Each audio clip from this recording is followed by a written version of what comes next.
Why, hello there. Welcome back. We're working on some old iron today.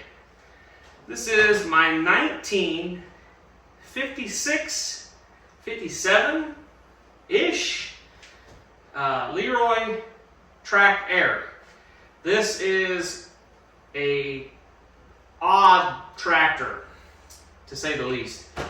It is got an engine very similar to a WD Alice Chalmers, but instead of being this traditional 4-cylinder, it's a 6-cylinder with the back 2 cylinders being quite a little bit bigger than the front cylinders, and they pump air. So basically it is a giant mobile air compressor.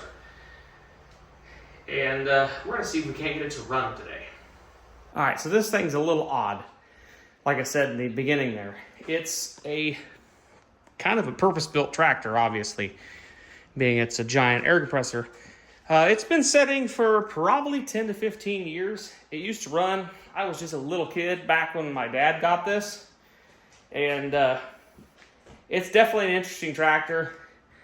We did some swaps years ago for a couple of tractors that were mine, and I swapped them out for this one. And just because this is an odd tractor, and I liked it. It's just different. And as you guys can see, we're missing something right here. I pulled the carburetor off of this because I wanted to pre-wash it to get it cleaned out. Well, let's just say it's not really fixable. Okay, so this is what I pulled off of it. The top hat looks pretty good, but you get down into here, it's not so hot. I wasn't able to get that jet out. I barely was able to get that jet out. Yeah, it's pretty rough. And there's a jet down in there, and yeah, it's just a bunch of stuff. It's frozen, disgusting, nasty. I cannot get I got most stuff out of it, but what was it? The throttle butterfly here, the choke butterfly had a lot of play in it. Not throttle, but the choke butterfly had a lot of play in it. And yeah, there's no way to get it completely taken apart. It's pretty rough inside, as you guys can see in there. There's some fancy corrosion. But yeah, to fix that, so I did what every average person would do out there.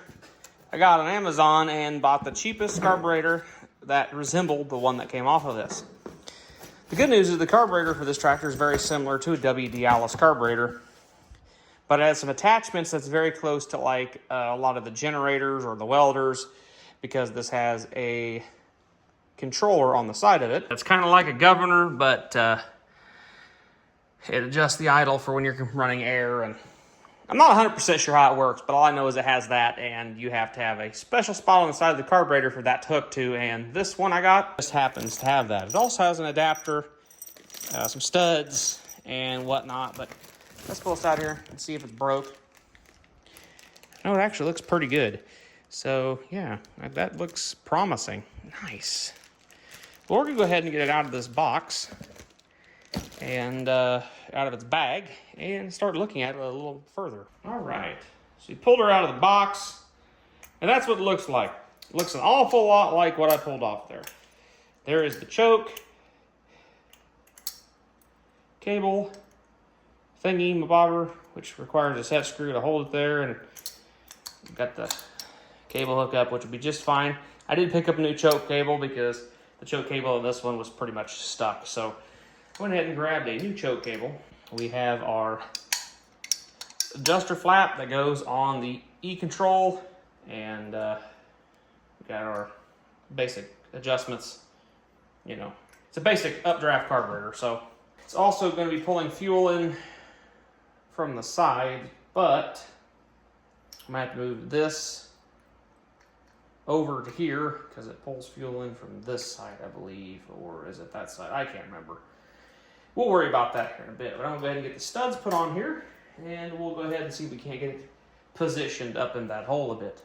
All right, so I got them both laid out on the bench. I went ahead and got the studs installed, so that wasn't too bad. But the good news is this and this are fairly adjusted similar, so I'm not even going to mess with this adjustment. I think there's a little bit more, no, about the same length. But yeah, this is a very similar looking carburetor, so the angle is different, though, if you haven't noticed. This is straight up and down, more or less, with the baffle. This one is not. I'm going to go ahead and loosen that and mimic this because I do believe that is probably important with how that's set up. But my fuel inlet is on the front like this carburetor, so that's good. This is, like I said, these look very similar. This carburetor here, though, had this on the front to adapt it to the air cleaner, which the good news is it'll fit on this carburetor. I'll have to trim off the screw for the choke cable a little bit, but that won't be a problem. And I'm going to go ahead and clean this up too before I put it on. But I'm not worried about that right now because I want to try to get it started and to run off this carburetor before I bother hooking up the air cleaner and anything like that. So what I'm going to do is adjust this to match this butterfly, and then I will go ahead and take this fitting out. I don't necessarily need to use that fitting because I think I'm going to run a little fuel bottle to it first, because I'm pretty sure that tank's going to have to come out and be cleaned because I'm pretty sure it's fairly full of rust and nastiness. Okay, I took this fitting out. It's pretty dirty. I'm going to clean it out. I'm not going to use it. I have a 1/8 inch or 1/4 inch MPT fitting to 3/8 hose or 5/16. I'm not real sure what that is. But anyways, I'm going to use that instead for right now, and I'll clean this up, and when we actually put that, we'll use the hard line, and we'll go ahead and put this on here. I'm going to get some Teflon tape, wrap that up, and stick it in the carburetor. All right, so I got that all taped up in the appropriate size wrench. I'm not going to go too crazy on this because it's fairly tight. Cheap threads, so I think that's good enough for me. So now I like that. Obviously, if I were to run an actual hose to it, I'd put a 45 on it. But I think that'll work for right now. So let's go ahead and get this thing bolted onto the tractor. All right, just got the carburetor. I am going to go ahead and take this little cotter pin out, and I'm going to set this back over here so I don't drop it. And we're going to try to start this with no adjustments. Now, I know this tractor has spark because I have tried to adjust it before. I just noticed this has been unhooked, so God knows how many times it's been turned and it's out of whack. So that's nice. But we'll go ahead and flip this here and slide it in. Nice, and then we will go ahead and actually we're gonna go the other way with it. I'm gonna put it back the way it was, and we're gonna slide it through and put the pin on the other side, or not the pin, but the clip on the other side, so that'll allow me to, it won't get caught up in any of the mechanisms on the side of the carburetor. And just so you guys know, it's hot out. It's hot in here, it's hot outside, it's hot everywhere. So I'm sweating a lot. So go ahead and put that on, and now I'm going to go ahead and pull that out, hopefully not drop a bunch of stuff in the carburetor. Grab a gasket, one of the 3 they give you, which is kind of nice to give you some extras. Well, that's a kind of a loose fit that works. Go ahead and grab the hardware, and we can hook the choke up separately. Look at that, it fits. Looks like it actually might seal, that's a plus. That was 2 washers that needed to go. I wanted the lock washer. There we go. Okay. Go ahead and spin that on. I put a little blued Loctite on these studs, so hopefully they won't come falling out. We have our choke cable hook in. That's where we'll hang our fuel bottle to it. If I can find the fuel bottle. I have no idea where it's at. So, you know. Always fun, isn't it? Okay, want to kind of semi put this on here where it's square. Obviously, it's not the most perfect fit, but it is the nicest looking part on the side of this tractor that has been on the side of this tractor for a while. Now, the normal person probably would have cleaned that surface off, but I ain't no normal person. but it seems to be sealing pretty good, so I'm not too worried about it.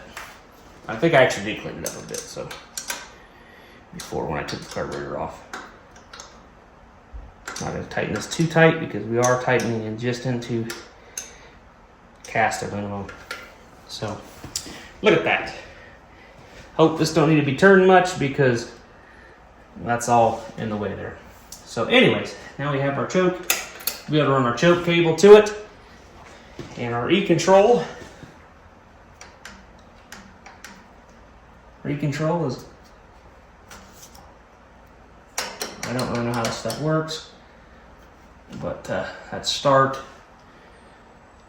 and run and whatnot. I don't know. I don't know how this stuff works, to be honest with you. So I do have a service manual, and I may actually have to bust that out and read a little bit about the governor on this thing to figure out how it works. But I just want to see if we can actually make this tractor make some noise. All right, guys, I have no idea where my fuel jug is at, so probably gonna cut it for today on this segment of the video and cut it back on when I actually find my fuel jug so we can get a little bit of fuel to this carburetor and can see if this thing will fire.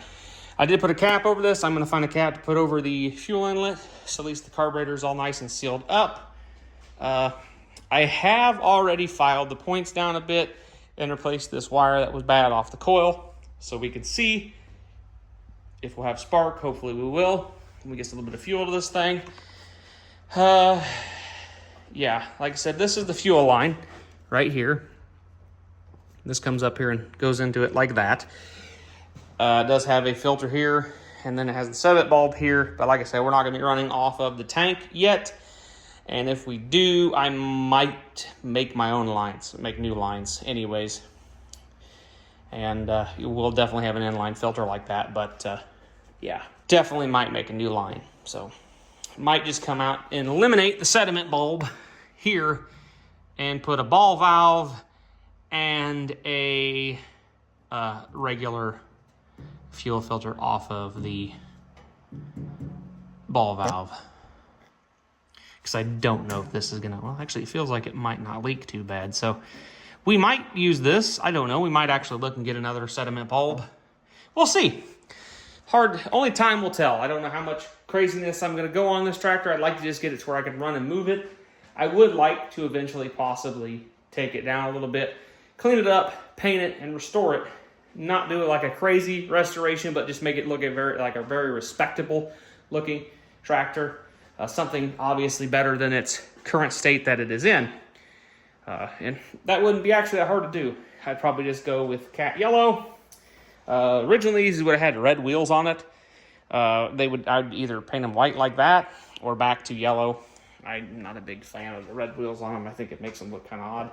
I might paint them red though, just to make it look a little more original, but this tractor is not going to be 100% original because I'm going to go with a GM 1-wire alternator, get rid of the generator and the voltage regulator, which I'm fairly certain this isn't factory anyways.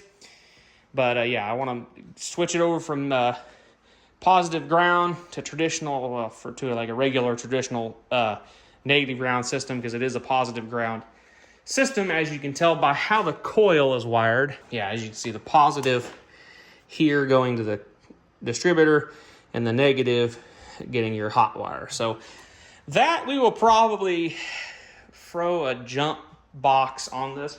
The starter will crank over either negative ground or positive ground. It doesn't care, so that's not a problem. With the rest of the tractor, like obviously your voltmeter, which that's not it, but your amp meter won't work because it's backwards. But this will be able, if I do regular traditional negative ground, I can use a GM 1-wire alternator. We can put a battery in it and make it charge. Make this thing so it can actually routinely start for me if I want to move it or use it. So yeah, we'll do that is what we're going to do. It'll probably get new cables and stuff. I did actually crank it over with the starter, and I did have to clean some connections down there, so I've already done that. So I know it's not stuck, and I have cleaned the distributor cap, the points. So hopefully we get some fuel to this carburetor and it doesn't leak everywhere and not totally out of whack. Hopefully it will start and at least attempt to idle. We can get some heat back in this poor old tractor for setting for so long. And I'm not 100% sure what year it is. I'm guessing by the year of the tank here, it's 56 on the tank. I don't know a lot about these tractors. My dad knows far more than I do about this tractor. I've read up some information. It's kind of an odd one. But, yeah. I mean, here's the tag. Really can't tell much on it. But if you guys can know anything about these tractors, I'd be glad to hear about it in the comments, because this thing's kind of foreign to me. It's not like my M Farm all over there or that G John Deere where they made the M's, they made a lot of them, and the G's, they made a good handful of them. So the information for those tractors are out there and pretty prevalently available. I'm happy I do have a parts book and a service manual for this tractor, so that's kind of nice. But yeah, anyways, guys, I'll cut you guys back on in 1 second when I get a fuel jug so we can get this thing, or try to get this thing to start. Well, I got it. We're leaking like crazy, but we'll see what it'll do. Can go ahead and close that. Go ahead and give it a little throttle. Go ahead and hit a key.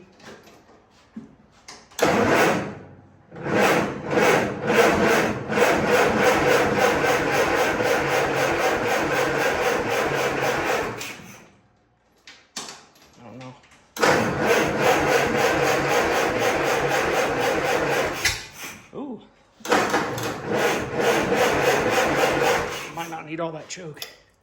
Oh, we're running gas out like crazy. That's great.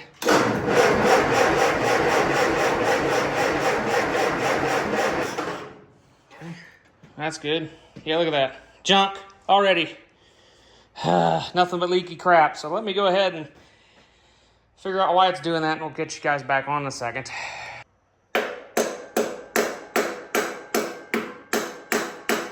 All right. I went ahead and put you on a tripod because we're going to get a little bit better here. I know we got fuel because the carburetor's leaking out. Let's see if we can't. We got nothing because we ain't got enough oomph in our batteries. You know what? This is battery bolted down. I know battery's got enough oomph. That's actually the correct battery.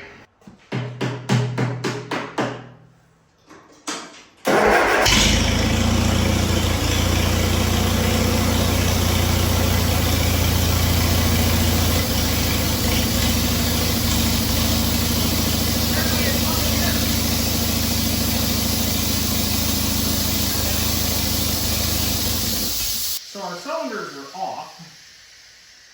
So does that mean some of the valves are stuck? But it runs, so let's go ahead and put some gas to it and see if it will do it again.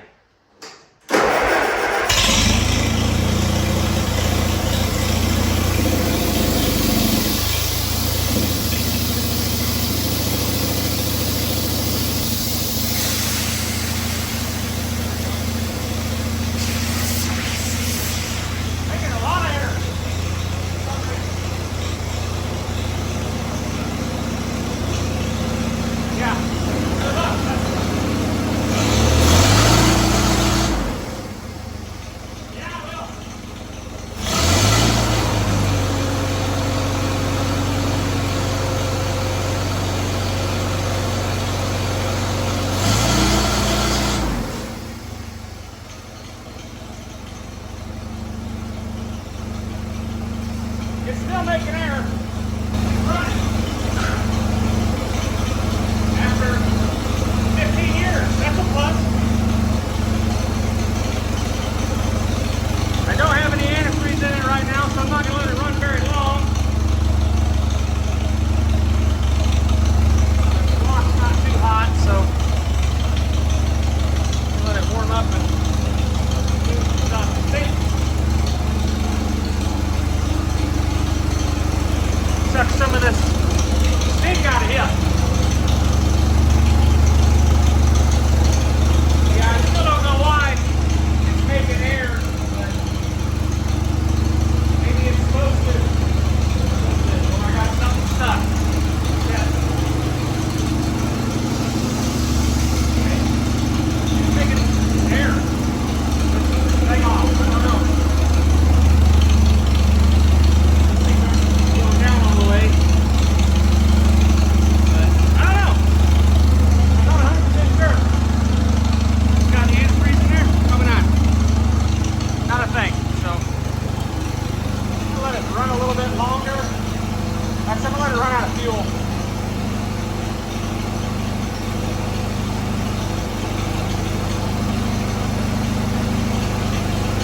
fuel.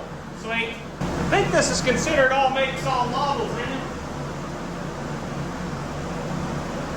Let's see if she leaks everywhere. Oh, that surely be enough to start leaking everywhere. There's one. I hate to dump any more in it because antifreeze is not cheap anymore. Antifreeze all makes all models. This is more grease. I'm glad what's left of this in there. I can hear it, but we still ain't full. Oh, it's right up there at the top. Let's start it again and let it run. See what you do.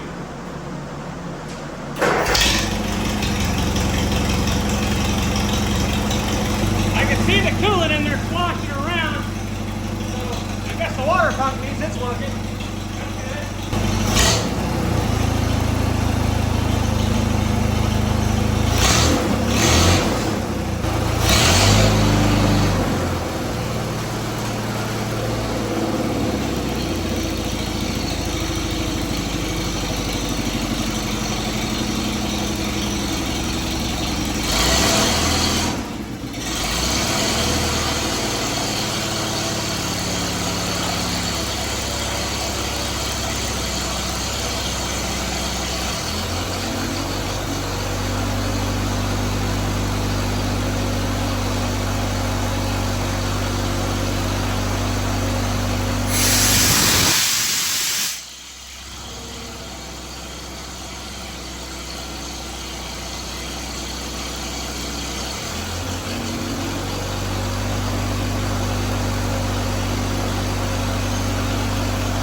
But you did pump air.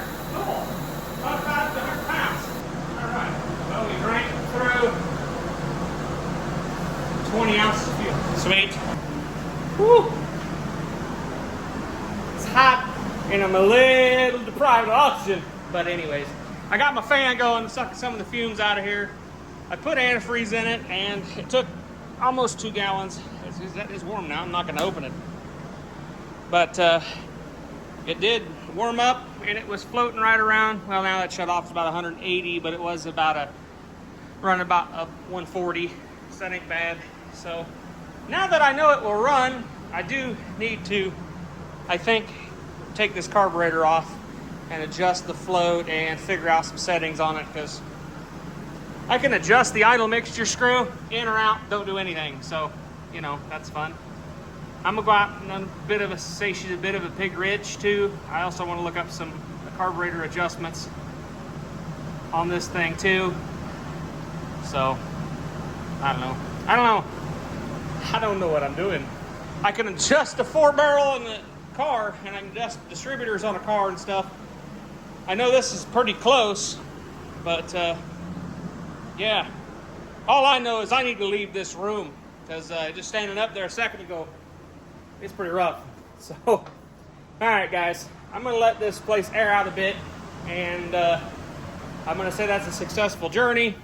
But unfortunately, my battery, my really nice 5-amp trickle charger, died. So that's sad. I think it's died, or it's just not wanting to work right now.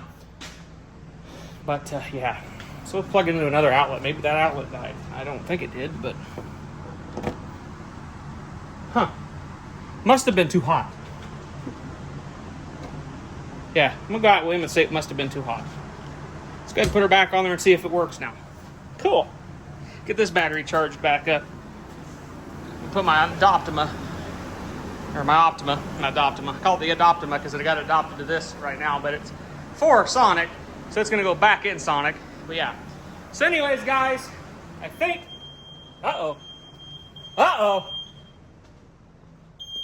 hey, we got a little too much carbon dioxide in here, boys. Woo! Too much. Let's go into another room. I can tell you, it's getting a little dizzy in here. Woo! go in this room. That's not so bad. Well, guys, I thought I recorded any of this video, but I guess I didn't get it done. So, yeah, it ran. After 15 years or so, 15 to 20 years of setting, it did run. I'm so happy that it did, and it actually pumped air. So that's pretty good. I'm going to continue the build on this. I got some more footage of that day that I kind of broke up this video into another one. I started pulling the fuel tank out of it. We're going to try to see if it will hold fuel and get it cleaned out.